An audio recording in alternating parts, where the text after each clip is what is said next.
Сәлеметсіздер ме, оқушылар? Сіздердің назарларыңызға 5-ші сыныптың қазақ әдебиеті сабағын ұсынамын. Сабақтың тақырыбы Бердібек Соқпақбаевтың «Менің атым Қожа» хикаяты. Қожа есті тентек.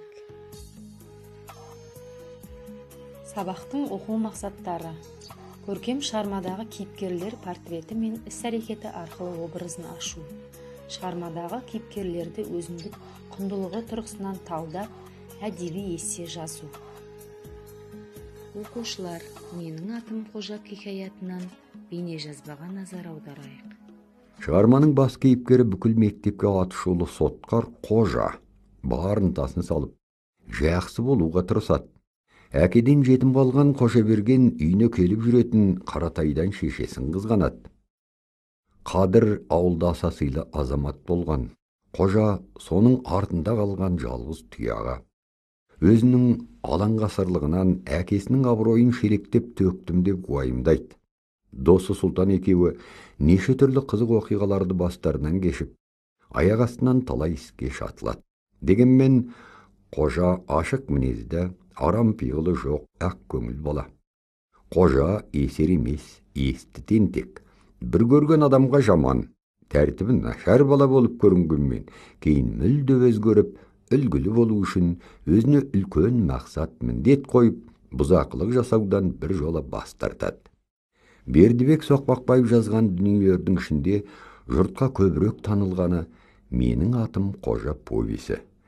Шығарманың тілі тартымды, бала көңілінің қалтарысын жазбай танытатын сөз өрнегі оқырман қауымды бірден баурап алады. Бірінші тапсырма оқиғалар тізбегі әдісі. Шатасқан оқиғаларды рет-ретімен қойып, кейіпкерлердің іс-әрекетін ашатын бір сөйлемнен жазыңдар. Әр бөлім бойынша кейіпкерлерін табыңдар.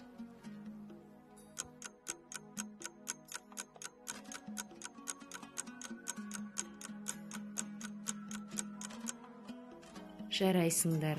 Орындап болсақ, келесі тапсырмаға назар аударайық.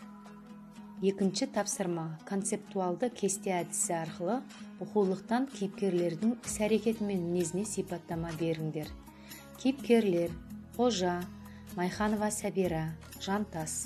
Іс-әрекеті портреттік мінездеме.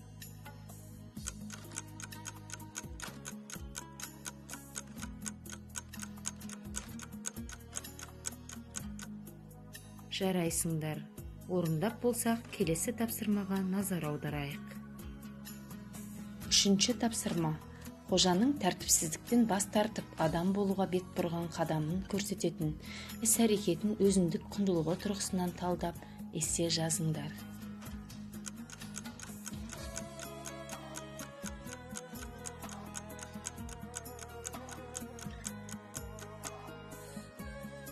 Оқушылар, сабаққа кері байланысты SMS әдісі арқылы жазайық.